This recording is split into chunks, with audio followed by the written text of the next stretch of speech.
பாஜக ஆளுகிற மாநிலத்தில் போய் நான் என் சொத்தை வக்ஃபாக எழுதி வைக்க விரும்புகிறேன் இந்த பள்ளிவாசலுக்குன்னு அவர் உடனே எழுதி வைக்க முடியாது. 5 ஆண்டுகள் அவர் இஸ்லாமை கடைப்பிடிச்சதுக்கு ஆதாரம் வேணும்ல. அவர் அறிவிக்கிறாரு மசோதா நிறைவேறிடுச்சு. பாஜக தரப்பில் ஒரே கோஷம். என்ன கோஷம் தெரியுமா? ஜெய் ஸ்ரீராம் கோஷம். முஸ்லிம்களுக்கு ஆதரவான ஒரு சட்டம் நிறைவேறியிருக்குன்னா அல்லாஹூ அக்பரில் கோஷம் கொடுத்துருக்கணும். மெயின் பாயிண்ட் என்னன்னா, இந்த சட்டம் வக்ஃபு சொத்துக்களை திருடுகிற சட்டம். அதனால தான் திருத்த சட்டம் இல்லை, திருட்டு சட்டம்ங்கிறேன். எந்த ஒரு மத அமைப்புக்கும் சொத்து வேணும்ல, அதில் வரக்கூடிய வருமானம் வேணும்ல. அதனால கோயிலுக்கு பூரா இவ்வளோ சொத்துக்கள் இருக்குது. அதே போல் பள்ளிவாசல் இருக்குது. பள்ளிவாசல் சொத்தை பூரா நீங்கள் அரசாங்க சொத்து நாக்குனீங்கன்னா பள்ளிவாசல் எப்படி நடக்கும்? அப்போ இது மத உரிமையை பதிக்கிறது. வக்ஃபு திருத்த சட்டம் ஒரு சட்டம் அப்படின்னு இருந்தால் அதில் திருத்தங்கள் இருக்கணும் அப்படின்னு தான் அரசியலமைப்பு சட்டமே சொல்லுது. அந்த வகையில் இதில் திருத்தப்படுற இந்த விஷயத்துக்கு ஏன் இவ்வளோ எதிர்க்கட்சிகள் மத்தியில்? அதாவது ஒரு சட்டத்துக்கு திருத்தம் என்றால் அந்த மூல சட்டத்தை வலுப்படுத்துகிற மாதிரி மூல சட்டத்தினுடைய நோக்கத்தை மேலும் பலப்படுத்துகிற மாதிரி பொதுவாக இருக்கணும். இருந்தால் யாராவது எதிர்ப்பாங்களா?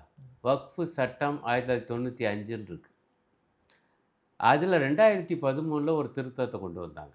மத்திய அளவில் ஒரு கவுன்சில் இருக்குது, சென்ட்ரல் கவுன்சில். மாநிலங்களில் போர்டு, வக்ஃபு வாரியங்கள் இருக்குது. இதில் பாருங்கள், பெண்கள் இல்லாமல் இருந்தாங்க உறுப்பினர்களாக. அந்த 2013 2 பெண்கள் அவசியம் சேர்க்கப்பட வேண்டும் என்று ஒரு திருத்தத்தை கொண்டு வந்தாங்க. திருத்தம் நிறைவேறிச்சு, யாரும் எதுக்கலை. ஏன்னா அது வலுப்படுத்துது மூல சட்டத்தினுடைய நோக்கத்தையும் அந்த உணர்வையும். ஆனால் இப்போ வந்திருக்கிற திருத்தங்கள் இருக்கே, மூல சட்டத்துக்கு முற்றிலும் முரணானது மட்டுமில்லை, மூல சட்டத்தையே ஒழித்து கட்டுவது. இன்னொரு விஷயத்தை பாருங்கள், அந்த 1995 அப்படிங்கிற அந்த சட்டத்தில் 113 சரத்துக்கள் இருக்குது. நான் அதை உள்ளே போய் பார்த்தேன். இந்த திருத்த சட்டம் இப்போ 2025 இதில் 48 திருத்தங்கள் இருக்குது. 48 சரத்துக்கள். அந்த திருத்த சட்டத்தில் 48 சரத்துக்கள் இருக்குது. ஒவ்வொரு சரத்துக்குள்ளேயும் உள்ளுக்க நிறைய உள் திருத்தங்கள் இருக்குது. டோட்டல் பண்ணி பார்த்தா அது வரும்போல் இருக்கு 130 200. மூலச்சட்டத்தில் 113 சரத்துக்கள், திருத்த சட்டத்தில் 48 சரத்துக்களா? இதுக்கு பேர் திருத்தமா? அப்போ மூல சட்டத்தை ஒழிச்சு கட்டி புதுசாக சட்டம் கொண்டாண்டாங்க. இதை கேட்கிற நேயர்கள் புரிந்து கொள்ள. அதனால தான் கடுமையான இது ஒன்று. 2வது, மூலச்சட்டத்தினுடைய நோக்கம் மற்றும் உணர்வுக்கு நேர் எதிரானது என்று நான் சொன்னேன். இப்போ வக்ஃப் அப்படின்னா என்னன்னா, மூலச்சட்டத்தில் ஒரு இலக்கணம் இருக்குது, ஒரு வரையறை இருக்குது. அது என்னன்னா, தர்மத்தின் அடிப்படையிலோ அல்லது இறை நம்பிக்கையின் அடிப்படையிலோ அல்லது அறக்கொடையாகவோ முஸ்லீம் சட்டத்தின் அடிப்படையில் அசையும் அல்லது அசையா சொத்தை எழுதி கொடுப்பது நிரந்தரமாக. அப்படின்னா இதனுடைய அர்த்தம் பாருங்கள், ரொம்ப எளிமையான விஷயம். ஒரு பள்ளிவாசல் நடத்த அல்லது ஒரு தர்கா நடத்த, பள்ளிவாசல் வேறு தர்கா வேறு, அல்லது நான் ஏற்கனவே சொன்னது போல் இதர அறக்கொடை நிறுவனங்கள் நடத்த, எந்த ஒரு நபரும் அசையும் சொத்து அல்லது அசையா சொத்தை எழுதி தரலாம். முஸ்லீம் தான் எழுதி வைக்கணும்னு அவசியம் இல்லை. முஸ்லீம்கள் நடத்துகிறாங்க ஐயா ஒரு அனாதை இல்லம், அதை பார்க்குறாரு ஒரு இந்து, நல்லா ஒழுங்காக நடக்குதே, பலரும் பயனடைகிறாங்களே, எல்லா மதத்துக்காரங்களும் கூட அதில் சேர்க்கப்படுறாங்களே, உதாரணத்துக்கு சொல்கிறேன். அப்போ இவருக்கு பிள்ளை குட்டி இல்லை, உதாரணத்துக்கு வச்சுக்குவோம், சொத்தை யாருக்கு எழுதி வைக்கிறது அப்படின்னு பார்த்து இந்த அனாதை இல்லத்துக்கு எழுதி வைக்கிறார். இது முன்பும் உண்டு. அப்படி நிறைய இந்துக்கள் இப்போவும் எழுதி வச்சுக்கிட்டு இருந்தாங்க. அந்த காலத்துலேருந்து எழுதி வச்சாங்க. இதே மதுரையில் தெற்குவாசல் பகுதியில் மீனா நூர்தீன் பள்ளிவாசல்னு ஒன்று இருக்குது. அந்த மீனா நூர்தீன் பள்ளிவாசலுக்கு சிவகங்கை மன்னர்களாகிய மருது சகோதரர்கள் சொத்து எழுதி வச்சதாக ஒரு செய்தி இருக்குது. புரியுதுங்களா? இந்து எழுதி வைக்கலாம், இது அப்படி பாரம்பரியமாக வருது. ஆகவே தான் எனி பர்சன், எந்த ஒரு நபரும் அசையும் சொத்தை அல்லது அசையா சொத்தை இந்த மாதிரி ஒரு பக்திபூர்வமாகவோ அல்லது இறை நம்பிக்கையோடோ அல்லது அறக்கொடையாகவோ எழுதி வைக்கலாம். இது என்ன பண்ணிட்டாங்க, இப்போ இந்த புதிய திருத்த சட்டத்தில் எனி பர்சன் என்பதுக்கு பதிலாக 5 ஆண்டுகள் தான் இஸ்லாமை கடைப்பிடித்ததாக வெளிப்படுத்தும் எந்த ஒரு நபரும்னு மாத்திட்டாங்க. அப்படின்னா அப்போ வந்து ஒரு இந்து எழுதி வைக்க முடியாது வக்ஃபு சொத்தை. ஒரு கிறிஸ்தவர் எழுதி வைக்க முடியாது, சீக்கியர் வேறு எந்த மதத்துக்காரும் எழுதி வைக்க முடியாது. ஒரு முஸ்லீம் தான் எழுதி வைக்கணும். 1. 2வது அதுலேயும் ஒரு கட்டையை போட்டு வச்சுருக்கான். அவர் 5 ஆண்டுகள் தான் இஸ்லாமாக அதனுடைய சித்தாந்தத்தை அதனுடைய செயல்பாட்டை நடைமுறைப்படுத்தி டெமான்ஸ்ட்ரேட்டுங்கிற வார்த்தை இருக்குது அதில். நடைமுறைப்படுத்தியதாக காமிக்கணும் 5 ஆண்டுகள் தான் வந்து இஸ்லாமாக இருந்ததாக. அது யார்கிட்ட போய் சர்டிஃபிகேட் வாங்குறதுன்னு உள்ளே பார்த்தா வரோம்ல, மொட்டையை அப்படி போட்டு வச்சுக்கிறானுங்க. அப்போ உதாரணத்துக்கு வச்சுக்கோங்க, ஒரு பாஜக ஆளுகிற மாநிலத்தில் போய் நான் வந்து என் சொத்தை வந்து வக்ஃபாக எழுதி வைக்க விரும்புகிறேன் இந்த பள்ளிவாசலுக்குன்னு அவர் உடனே எழுதி வைக்க முடியாது. 5 ஆண்டுகள் அவர் இஸ்லாமை கடைப்பிடிச்சதுக்கு ஆதாரம் வேணும்ல. அப்போ அந்த ஆதாரம் கொடு அப்படிம்பாப்புல ரிஜிஸ்டார் ஆஃபீஸில் சொத்தை மாற்றி எழுதி வைக்க போனீங்கன்னா. அப்போ இவர் போய் அலையணும் ஒவ்வொரு அரசாங்க ஆஃபீஸ். அவங்க கேட்பாங்க, நீ முஸ்லீம் 5 ஆண்டுகள் இருந்ததுக்கு என்ன ஆதாரம்? நீ தினசரி ஒழுங்காக தொழுகை நடத்தினியா, ஹஜ்ஜுக்கு போனியா, ஹஜ்ஜி யாத்திரை இவ்வளோ கேட்கலாம்ல. சொல்கிறேன் உதாரணத்துக்கு. அப்போ மொத்தத்தில் வந்து ஒரு முஸ்லீம் கூட அவ்வளவு தூரம் அவ்வளவு எளிதாக சட்டென்று தன்னுடைய சொத்தை வக்ஃபாக எழுதி வைக்க முடியாது. இதை விட கொடுமை, ஏற்கனவே உள்ள சொத்து இருக்குல்ல, அதை கைப்பற்றுறதுக்கு வேலை பார்த்தாங்க. நான் படித்து பார்த்து மூல சட்டத்தில் இல்லாத ஒரு விஷயத்தை கொண்டாந்துட்டாங்க. அது என்னன்னா, அரசாங்க சொத்து, கவர்மெண்ட் ப்ராப்பர்ட்டிங்கிற வார்த்தையை போட்டிருக்காங்க. ஒரு அரசாங்க சொத்து வக்ஃபு சொத்து ஆகாது. பாயிண்ட் போட்டாங்க. ஒரு வக்ஃபு சொத்து எனப்பட்டது அரசாங்க சொத்து என்று கண்டறியப்பட்டால் அது வக்ஃபு சொத்து ஆகாது. 2வது திருப்பி இப்படி போடுறாங்க. முதல்ல அரசாங்க சொத்து வக்ஃபு சொத்தாக ஏற்கனவே உள்ளது. இந்த சட்டம் நிறைவேற்றுவதற்கு முன்போ பின்போ அப்படி போட்டிருக்கானுங்க. அப்போ முன்போங்கிற வார்த்தை ரொம்ப முக்கியம். அப்போ இவ்வளோ காலமாக வக்ஃபு சொத்துன்னு சொல்லி நீ வச்சுக்கிட்டு இருப்ப. ஆனால் நாங்கள் இப்போ கண்டுபிடிச்சிட்டோம்யா, இது அரசாங்க சொத்தியா? எப்படி கண்டுபிடிக்கிறது? அதுக்கு போட்டு வச்சுருக்கானுங்க விவரமாக. ஒரு ஐஏஎஸ் அதிகாரியை நியமிக்கலாமா, அவர் போய் பார்த்து ஒரு வக்ஃபு சொத்து, இது வரைக்கும் வக்ஃபு சொத்துட்டு இருந்தாங்க, இவருக்கு அது அரசாங்க சொத்துன்னு சந்தேகம் வரலாமா? சந்தேகம் வந்தாலே அன்று முதல் அது வக்ஃபு சொத்து ஆகாதுன்னு போட்டு வச்சுருக்காங்க. இப்போ வந்து இது பண்ணியிருக்காங்க, இந்த சட்டத்தின் அடிப்படையில் நடவடிக்கை எடுப்பதே நிறுத்தி வச்சுருக்காங்க, இடைக்கால தடை. இன்றைக்கி இப்போ நான் செய்தி பார்த்துட்டு வந்தேன், 15ஆம் தேதி வரைக்கும் அந்த தடை நீட்டிக்கப்பட்டிருக்கு. ஆனால் அங்கே என்ன பண்ணிட்டானுங்க, ஒரு வடக்கை ஒரு மாநிலத்தில் அவன் பாட்டுக்கு அமல்படுத்துகிறான். ஒரு அதிகாரி போய் ஒரு பள்ளிவாசலை பார்த்து, இது எனக்கு சந்தேகமாக இருக்குது, இது அரசாங்க சொத்து, அரசாங்க இடத்துல இருக்குன்னு சொல்லி சீல் வைக்கிற காட்சி பூரா வந்துக்கிட்டு இருக்கு. இப்போ என்ன சொல்கிறேன், அந்த மாதிரி சீல் வச்சிடலாம். அப்போ அது அன்று முதல் அது வக்ஃபு சொத்து கிடையாது. அப்புறம் அவர் விசாரணை செய்வாராம். விசாரித்து அந்த சந்தேகம் உறுதியாயிடுச்சுன்னா இது வந்து அரசாங்க சொத்து என்று நிச்சயம் பண்ணி அதே அதிகாரி, ஆகவே இது வக்ஃபு சொத்து இல்லை என்று முடிவு கட்டி ரெவென்யூ ரெக்கார்டுகளில் அதை அரசாங்க சொத்துன்னு மாற்றிடுவார். மாற்றி மாநில அரசாங்கத்துக்கிட்ட ரிப்போர்ட் கொடுத்துருவார். மாநில அரசாங்கம் என்ன பண்ணுமா, அந்த வக்ஃபு சொத்து என்று சொல்லி இது வரைக்கும் பராமரிச்சுக்கிட்டு இருந்தாங்கல்ல, ஒரு நிர்வாகம் ஒரு நிர்வாகி இருப்பார்ல, அவருக்கு நோட்டீஸ் விட்டுறோம், ஓ ரெக்கார்டுலேயும் மாற்று, இது வக்ஃபு சொத்து இல்லை அரசாங்க சொத்து. அப்போ எவ்வளோ நைஸாக ஒரு சொத்தையே கைப்பற்றுறாங்க இவ்வளோ காலமாக இருந்ததையே. ஆனால் அரசாங்கம் இதுக்கு சொல்லக்கூடிய பதில் வந்து, இதில் இருக்கக்கூடிய முறைகேட்டை வந்து நாங்கள் வந்து முறைப்படுத்துகிறோம் அப்படின்னு சொல்கிறாங்க. இதுக்கு முன்னாடி வந்து இதை ஆய்வு பண்ணியிருந்த சர்ச்சார் கமிட்டியும் இதுதான் பரிந்துரைச்சிருந்தாங்க. இதை வந்து இதில் இருக்கக்கூடிய நிறைய இஸ்லாமியர்களும் ஏற்றுக்கிறாங்க, நிறையா முறைகேடுகள் இது இருக்குது, சரி பண்ணோம் அப்படின்னு. இந்த விஷயத்த எப்படி பார்க்குறீங்க? இதுக்கு அரசாங்கம் பண்ணுறது சரியான விஷயமானு பார்க்குறீங்க? இப்போ இந்து சமய அறநிலையத்துறை இருக்குது, அதன் கீழே எவ்வளவோ சொத்துக்கள் பராமரிக்கப்படுது. இதில் எதுலேயுமே முறைகேடு இல்லை என்று சொல்கிறாங்களா? முறைகேடு இருந்தால் முறைகேட்டைத்தானே சரி பண்ணணும். நீங்கள் என்ன பண்ணுறீங்க, அதை சொத்தே அவங்க சொத்து இல்லைங்கிறீங்க. இந்த கோவில் சொத்தியா தகராறியா, அப்போ என்ன செய்யணும், இது கோவில் சொத்து நிரூபிக்கணும். இப்போ என்னன்னா, இது வக்ஃபு சொத்தை ஒழுங்காக அங்கேருந்து வாடகை வரலின்னா வாடகை வாங்கில தரணும், மாறாக இது வக்ஃபு சொத்தே இல்லை சொல்லி அரசாங்க சொத்துன்னு அறிவிச்சா அப்படி அங்கே அறிவிக்கிறாங்க இந்த அறநிலையத்துறையில். நீங்கள் இது வந்து அடிப்படையவே தகர்க்கிறது. நீங்கள் முறைகேடுகளை சரி செய்யுங்க, யாருக்கு ஆட்சி அப்படி இல்லை. பிரதம மந்திரி கூட பேசினார் பிரமாதமாக, இந்த வக்ஃபு சொத்துக்களையெல்லாம் ஒழுங்காக பராமரித்து அந்த வருமானத்தில் வந்து நல்ல முறையில் பயன்படுத்தியிருந்தா இந்த முஸ்லீம் பிள்ளைகள்லாம் இப்படி சைக்கிள் டயருக்கு பஞ்சர் ஒட்டிகிட்டு இருக்க மாட்டாங்களே. அதே போல் நான் ஏன் இந்த சட்டத்தை கொண்டு வந்தேன் தெரியுமா? நூற்றுக்கணக்கான முஸ்லீம் விதவைகள் தங்களை வந்து யாரும் சரியாக கவனிக்கலை, இந்த வக்ஃபு வாரியங்களும் கவனிக்கலை என்று எங்களுக்கு கடிதங்கள் வந்திருக்கு. ஆகவே தான் இந்த சட்டம். ஆமாம் ஐயா, முஸ்லீம் இளைஞர்கள் சரியாக கவனிக்கப்படலை, முஸ்லீம் விதவை பெண்கள் சரியாக கவனிக்கப்படலை என்று வைத்துக்கொள்வோம். முதல்ல முஸ்லீம் விதவைகளுக்கு மறுமண உரிமை உண்டு. அது அப்போ இருந்து ஆதி காலத்தில் இருந்து. இது இப்போ தான் 1955க்கு பிறகு தான் இந்துக்களுக்கு வந்துச்சு. இருக்கட்டும். திருமணமாகாமல் இருக்கக்கூடிய வயதான விதவை பெண்கள் இருக்காங்க. அவங்களுக்கு உதவி செய்யலையா இந்த வக்ஃபு வாரியங்கள்லாம்? சரி, உதவி செய்கிறதுக்கான ஏற்பாடா இது?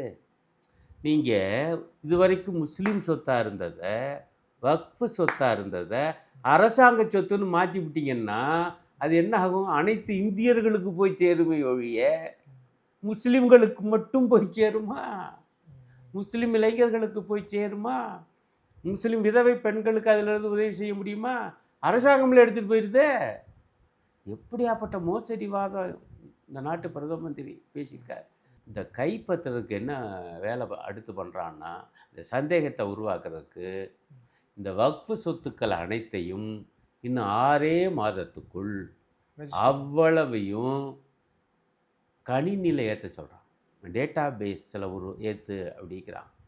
தம்பி, இதெல்லாம் 200-300 ஆண்டுகளுக்கு முன்பு கூட சொத்துக்கள் இருக்கும். அதெல்லாம் அந்த காலத்து பட்டயங்கள்லாம் எழுதி கொடுத்துருப்பாங்க.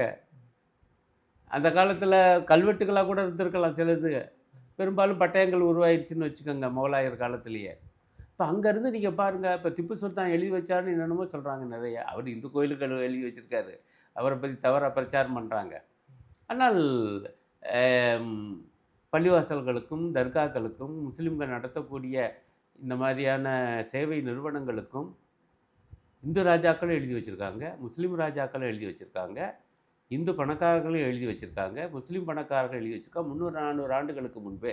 அதுக்கெல்லாம் வந்து இவங்க கேட்குற மாதிரி மாடர்ன் டாக்குமெண்ட் கேட்டால் எங்கெங்கே போவாங்க? ஆனால் இவ்வளவு காலமாக அது வக்ஃபு சொத்து என்று வக்ஃபு நிறுவனத்தின் கீழே தான் இருக்குது. அது யாரும் மறுக்க முடியாது. இவன் என்ன சொல்லிட்டான்னா, நீ பயன்பாட்டில் இருக்கு என்கிற காரணத்தினாலே இதை வக்ஃபு சொத்து என்று இனி நாங்கள் ஏற்க மாட்டோம். இந்த சட்டம் சொல்லுது. நீ ரெக்கார்டு காமிக்கணும், அது 6 மாதத்துக்குள்ளே பதிஞ்சு அந்த டேட்டா பேஸில் அதை ஏற்றணும். இல்லை என்றால் அது அரசாங்க சொத்துன்னு எங்களுக்கு சந்தேகம் வந்துடும். சந்தேகம் வந்தால் போயிடுவார் ஐஏஎஸ் அதிகாரி.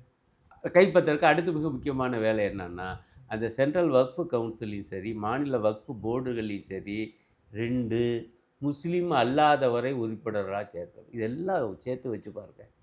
2 முஸ்லீம் அல்லாதவரை உறுப்பினர்கள்லாம் அவங்க யாராக இருப்பாங்க? ராஜா போன்றவங்களாம் இருப்பாங்க. அவங்கெல்லாம் என்ன செய்வாங்க? அவங்களே போய் நிற்பாங்க. இது வக்ஃபு சொத்தே இல்லைன்றாங்க. யார் வக்ஃபு ஒரு உறுப்பினர் இவர் ஐஏஎஸ் அதிகாரி வந்து கேட்பார், ஐயா எனக்கு ஒரு சந்தேகம்னு வந்து ஒரு கடிதம் வந்திருக்குது, இது அரசாங்க சொத்தாம்ல? ஆமாங்கய்யா, இது அரசாங்க சொத்து தான். கதை முடிஞ்சு போயிரும்ல. அதான் இஸ்லாமியர் இல்லாதவர்களை நியமிக்கிறதுக்கும் சீர்திருத்தத்துக்கும் சம்மந்தம் இல்லை அப்படிங்க. சம்மந்தம் இல்லை மட்டும் இல்லை, கெடுக்கிற வேலை. இது கெடுக்கிற வேலை. ஆகவே மெயின் பாயிண்ட் வந்து என்னன்னா, இந்த சட்டம் வக்ஃபு சொத்துக்களை திருடுகிற சட்டம். அதனால தான் திருத்த சட்டம் இல்லை, திருட்டு சட்டம்ங்கிறேன் நான். இதில் மிக முக்கியமான பாயிண்ட், இது வெறும் சொத்துரிமை பற்றிய பிரச்சனை மட்டுமல்ல, மத உரிமை பற்றிய பிரச்சனையும் கூட. பள்ளிவாசலுக்கு சொத்து எழுதி வச்சாங்கன்னு சொன்னேன். அதிலிருந்து ஒரு கடை எழுதி வச்சுருக்காங்க, கடையிலேருந்து வர வாடகை வச்சு பள்ளிவாசல் நடத்தலாம். இப்போ அந்த கடையை வந்து அரசாங்க சொத்துன்னு ஆக்குனா இனி வாடகை வருமா? வராது. அப்போ பள்ளிவாசல் எப்படி நடத்த முடியும்? அப்போ மத உரிமை அவுட்டு. எந்த ஒரு மத அமைப்புக்கும் சொத்து வேணும்ல, அதுலேருந்து வரக்கூடிய வருமானம் வேணும்ல. அதனால கோயிலுக்கு பூரா இவ்வளோ சொத்துக்கள் இருக்குது. அதே போல் பள்ளிவாசல் இருக்குது. பள்ளிவாசல் சொத்தை பூரா நீங்கள் அரசாங்க சொத்துனாக்குனீங்கன்னா பள்ளிவாசல் எப்படி நடக்கும்? அப்போ இது மத உரிமையை பதிக்கிற வேலை. பள்ளிவாசல் இருக்கிற நிலமே இடமே அரசாங்க சொத்துனா நீங்கள் பள்ளிவாசலையே காலி பண்ணணும், வேற ஒரு இடத்துக்கு போ. பாபர் மசூதியை கூட இடிக்கிற சிரமமெல்லாம் இருந்துச்சு சங்கிகளுக்கு, இடிக்காமலே கைப்பற்றிட்டு போயிடுவாங்க. என்னுடைய நோக்கம் என்ன நண்பரே? உங்களுடைய நோக்கம் வந்து நீங்கள் அதிகாலத்திலிருந்து பார்க்கலாம். ஆர்எஸ்எஸ் உடைய நோக்கம் என்ன? இந்த நாட்டில் முஸ்லீம்கள் கிறிஸ்தவர்கள் எல்லாம் 2ஆம் தர குடிமக்களாகத்தான் இருக்கணும். இந்த நாடு இந்துக்களுக்கான நாடு, இது இந்து நாடு, இது மதச்சார்பற்ற குடியரசு என்று இந்த 1950 அறிவித்ததே தப்பு. அதுக்காக 51 ஜனசங்கத்தை உருவாக்குறானுங்க. ஆகவே நம்முடைய நோக்கம் என்பது இந்து ராஷ்டிரத்தை உருவாக்குவது. அதற்கான தத்துவம் தான் இந்துத்துவா. கூர்ந்து கவனிச்சிங்கன்னா அவங்களுடைய நோக்கம் இந்து ராஷ்டிரம் என்கிற பெயரில் மனு ராஷ்டிரத்தை உருவாக்குறது தான். அப்போ இந்த மாதிரி வரும்போது அவங்களுக்கு என்ன சிக்கல் வருதுன்னா இந்துக்களை திரட்ட வேண்டியது. நீங்கள் உயர் ஜாதிக்காரங்களுக்காகத்தான் வச்சுருக்காங்க. அவங்க உயர் ஜாதிக்காரங்க மட்டும் வாங்கன்னா அவங்க எண்ணிக்கையில் கம்மி தானே. அப்போ அரசியல் அதிகாரத்தை பெற முடியாது. அரசியல் அதிகாரத்தை பெற்றால் தான் இந்த சமூக ஆதிக்கத்தை நிலைநிறுத்த முடியும். இந்துக்களை திரட்டணும்னா அவங்களுக்கு ஒரு செயற்கையாக ஒரு எதிரியை காமிக்கணும். யாருடா எதிரி இந்துக்களுக்குன்னா அவங்க தான் இன்றைக்கி 80% இந்தியாவில். எதிரி யாருன்னா முஸ்லீம்கள் தான் எதிரி, கிறிஸ்தவர்கள் தான் எதிரி, கம்யூனிஸ்டுகள் எதிரி. ஆனால் உண்மையிலேயே இந்துக்களுடைய எதிரிகள் யார் என்றால் 1950களில் பார்த்தீங்கன்னா மிகப்பெரிய கொடூரமான ஜமீன்தார்கள், நிலப்பிரபுக்கள். பிறகு இன்றைக்கி பார்த்திங்கன்னா அந்த நிலப்பிரபுத்துவத்துடைய சமூக கொடுமைகள் தொடரும்போது இந்த பக்கம் பார்த்திங்கன்னா பெருமுதலாளிகள் உருவாகிட்டாங்க. அதானிகள், அம்பானிகள், டாட்டாக்கள், பிர்லாக்கள். இவங்ககிட்ட நாட்டை ஒப்படைச்சிக்கிட்டு தர்றானுங்க. அதனால தான் இவ்வளவு துன்ப துயரம், விலைவாசி உயர்வும், வேலையில்லா திண்டாட்டம். இதை மறைக்கணும். யார்கிட்ட இருந்து? இந்துக்களுடைய கண்களில் இருந்து இந்த உண்மையை மறைக்கணும். மெய்யான எதிரிகள் இந்த நிலப்பிரபுத்துவ மிச்ச சுச்சங்களும் இந்த பெருமுதலாளித்துவம் தான். மெய்யான எதிரி மனுவாதமும் இந்த பெருமுதலாளியமும் தான் என்பதை மறைக்கணும். அப்போ என்ன செய்யணும்? திசை திருப்பணும். இங்கே வருவோம் எதிரி யாருன்னா பாமர முஸ்லீம்கள், பாமர கிறிஸ்தவர்கள், உழைக்கும் மக்களுக்காக போராடுகிற கம்யூனிஸ்ட். இந்த வேலையை தான் வரிசையாக செஞ்சுக்கிட்டே வர்றாங்க. பளிச்சுன்னு தெரிஞ்சது பாபர் மசூதி இடிப்பில். அப்போ அன்னையிலேருந்து பாருங்கள் இப்போ என்ன ஆகிப்போச்சு? அந்த பாபர் மசூதி இடிப்பு, ராமர் கோயில் அது காலாவதி ஆகிப்போச்சு. அந்த ஆயுதம் முனம் அழுகி போச்சு. அயோத்தியிலேயே பாஜக வேட்பாளர் தோல்வி. அது பெரிய புயல் மாதிரி கிளப்பி விட்டு, ஆனால் அதுவும் புயல் ஓஞ்சு வச்சு நீ இன்னொரு புயலை கலப்பணும்ல. அதுதான் வக்ஃபு சொத்து இந்த சட்டம். பட் த பாயிண்ட் என்னன்னா அங்கே இந்து முஸ்லீம் பிளவை உருவாக்குறது. இந்துக்கள் மனதில் இந்த மாதிரி நம்ம சொத்துக்களை பூரா முஸ்லீம்கள் வக்ஃபு சொத்துன்னு வச்சுருக்கான், அதை மீட்கிற ஒரு புனிதமான காரியத்தை இன்னைக்கு மோடி அரசு பண்ணிக்கிட்டு இருக்கு. ஆகவே இந்துக்களே பாஜகவுக்கு ஓட்டு போடுங்க. நடந்து 1 மாதம் ஆயிட்டாலும் இப்போ வரைக்குமே சட்ட போராட்டங்கள் நடந்துட்டு இருக்கு. இதில் எதிர்க்கட்சி தரப்பில் வைக்கக்கூடிய முக்கியமான வாதங்கள் என்ன? இது எந்த கட்டத்தை நோக்கி போகும்னு நினைக்கிறீங்க? முதல் நாள் மக்களவையில் நிறைவேற்றோம், 2ஆம் நாள் மாநிலங்களவையில் நிறைவேற்றோம், 3ஆம் நாளே குடியரசுத் தலைவர் கையெழுத்து. ஆமாங்க, இந்த மாதிரி எந்த சட்டமும் பண்ணதில்லை. இல்லை இது முஸ்லீம்களுக்கு ரொம்ப ஆதரவானது, இந்த சொத்துக்களையெல்லாம் ஒழுங்காக பராமரிக்கிறதான் என்று சொல்லிக்கிட்டு இருக்காங்க. கோர்ட்லேயும் சொல்லியிருக்காங்க. நாடாளுமன்றத்தில் பாஜக தரப்பில் செய்யப்பட்ட வாதங்கள் பூரா இதுதான். இது முஸ்லீம்களுக்கு நன்மையானது, இதை போய் எதுக்குறீங்க? இவங்க பூரா திருப்பி கேட்டாங்க, முஸ்லீம்களுக்கு நன்மையானதுங்கிறீங்க, இந்த சட்டத்தை மூவ் பண்ணுறதுக்கு ஒரு முஸ்லீம் எம்பி கூட உங்கள் பாஜக தரப்பில் இல்லையே என்று கிண்டல். பட் நான் இன்னொன்று கவனித்தேன். மாநிலங்களவையில் அது நிறைவேறுது. அதிகாலை 2 மணிக்கோ 2:15க்கோ. அங்கேயும் இதே போல் தான் பேச்சு பூரா. இது முஸ்லீம்களுக்கானது, இந்த இந்தியா கூட்டணிக்காரங்க தப்பாக பிரச்சாரம் பண்ணுறாங்கன்னு பூரா பேசி அவர் அறிவிக்கிறாரு, மசோதா நிறைவேறிடுச்சு. பாஜக தரப்பில் ஒரே கோஷம். என்ன கோஷம் தெரியுமா? ஜெய் ஸ்ரீராம் கோஷம். ஏன்னா முஸ்லீம்களுக்கு ஆதரவான ஒரு சட்டம் நிறைவேறி இருக்குன்னா அல்லாஹூ அக்பரில் கோஷம் கொடுத்துருக்கணும். நீ ஏன் ஜெய் ஸ்ரீராம்ங்கிற? அப்போ இதிலேருந்தே உன்னுடைய வஞ்சகத்தனம் தெரியுது. இப்போ என்ன இதுன்னா, இன்றைக்கி அவங்க ஒரு எதிர்மனு தாக்கல் பண்ணிடுறாங்க அரசு கொடுத்த இதுக்கு. அதில் அந்த ஆர்குமெண்ட் வந்திருக்கு, இது முஸ்லீம்களுக்கு ஆதரவானது அப்படின்னு. இது பொய். இதுக்கான எந்த தரவையும் இவங்க கொடுக்கல, மாறாக மூலச்சட்டத்தை கெடுக்கிறது தான் இது. ஆகவே முஸ்லீம்களுக்கு ஆதரவானது என்பது பொய் என்று இவங்க பதில் மனு தாக்கல் பண்ணிடுறாங்க. இதே போல் தான் மிச்ச கட்சிகளுடைய வாதங்களும் அந்த வழக்கு விசாரணை 15ஆம் தேதிக்கு மேலே வரும்போது வரும். இது ஒன்று. இந்த சரத்துக்களை, அரசியல் சாசனத்தின் சரத்துக்களை 25, 26க்கு இவை விரோதமானவை என்று வாதம் பண்ணுறாங்க. இது பூரா பாயிண்டாக வந்திருக்குது. அந்த திமுக சமர்ப்பித்த எதிர் மனுவில் என்ன இருக்குன்னு இன்னைக்கு காலையில் நடந்திருக்கு. ஆக இயல்பாக இந்த வாதங்கள் தான் எல்லா கட்சியும் தரப்பில் வைக்க போகிறாங்க. பலரும் மனு கொடுத்துருக்காங்க. ஆனால் சில மனுக்களை தான் உச்சநீதிமன்றம் ஏற்றுக்கொண்டு அதன் அடிப்படையில் தான் இந்த வழக்கு நடக்கும்னு சொல்லியிருக்காங்க. ஆகவே இந்த வாதங்கள் அரசு தரப்பில் வைக்கக்கூடிய வாதங்கள் எதுவும் நியாயம் இல்லாதவை, அக்கிரமமானவை, பச்சை பொய்கள். நிச்சயமாக அவற்றை வந்து தக்க ஆதாரங்களுடன் முறியடிக்க முடியும் நீதிமன்றத்தில். நீதிமன்றமும் இடைக்கால தடை கொடுத்துருக்கு. இடைக்கால தடை இப்போ நீட்டிக்கப்பட்டிருக்கு. இன்றைக்கு 15ஆம் தேதி வரை. இது வரைக்கும் நல்ல அம்சங்களாக இருக்குது. எது நீதிமன்றத்தை பொறுத்த வரையில். இப்போ புதிய தலைமை நீதிபதி வரப்போகிறாரு. அவர் தலைமையிலான பெஞ்சுக்கு இது இன்றைக்கி போயிடும் அப்படின்னு அறிவிச்சிட்டு இவர் ரிட்டையர் ஆகிறார். அப்போ அந்த புதிய பெஞ்சிலையும் நல்லது நடக்கும் என்று நம்புவோம். நான் வேணும்னே தான் நம்புவோங்கிறேன். ஏன்னா நீதிமன்ற தீர்ப்புகளை பற்றியெல்லாம் யாரும் ஒன்றும் சொல்ல முடியாது. உங்களுக்கு தெரியும், நமக்கும் எல்லாம் பார்த்துருக்கோம் பாபர் மசூதி தீர்ப்பு எப்படி இருந்துச்சுன்னு. அந்த முதல் பகுதியெல்லாம் கேட்டிங்கன்னா பிரமாதமாக இருக்கும். இதே வீட்டில் உட்காந்து தான் கேட்டோம். ரொம்ப பிரமாதமாக சொல்லிக்கிட்டே இருந்தாங்க. அம்மா இடித்தது கிரிமினல் குற்றம், பாபர் மசூதியை, அது அக்கிரமம் அநியாயம் அப்படிலாம் வந்துக்கிட்டே இருந்துச்சு. கடைசியில் இடித்தவங்ககிட்டயே ராமர் கோயில் கட்டுவதற்கு அந்த இடத்த கொடுத்து விடலாம் என்று இறுதி தீர்ப்பு கொடுத்தோம். அப்போ பிகினிங்கெல்லாம் நல்லா தான் இருக்குது, ஆனால் உங்கள்கிட்ட ஃபினிஷிங் சரியில்லையப்பா அப்படின்னு ஒரு சினிமாவில் வர்ற மாதிரி இது என்ன ஆகும் என்று சொல்ல முடியாது. ஆனாலும் நீதிமன்றத்தை நாம் இப்போ நம்பி ஆகணும், மிக முக்கியம். ஆனால் இவங்க ஒன்றும் பின்வாங்க போகிறதில்ல. ஆகவே நீதிமன்றம் தான் மிக முக்கியமான முறையில் இதை தடுத்து நிறுத்தக்கூடிய சக்தி ஒன்று. இன்னொரு பக்கம் நீதிமன்றத்தில் இந்த போராட்டத்தை நடத்தும் பொழுதே நீதிமன்றத்திலும் நாம் போராட வேண்டும். இந்த பாஜக ஆட்சி, இந்த மோடி அரசு எவ்வளவு கேவலமானது, இதை நம்ம இந்துக்கள் மத்தியில் இந்த பரப்புரையை கொண்டு போகணுங்கிறது தான். அதுதான் நான் நீதிமன்றங்கிறேன். அங்கே இது அநியாயம் பண்ணுறானுங்க என்ற செய்தி அங்கே போச்சுன்னா இவங்க மாட்டிக்கிறாங்க. ஒரு இணைக்கேள்வியோட இந்த இன்டர்வியூ முடிச்சுக்கலாம்னு நினைக்கிறேன் சார். அதாவது ஒரு பக்கம் அரசாங்கத்தாலேயே முஸ்லீம்கள் மேலே சட்ட ரீதியான தாக்குதல் இருக்குது.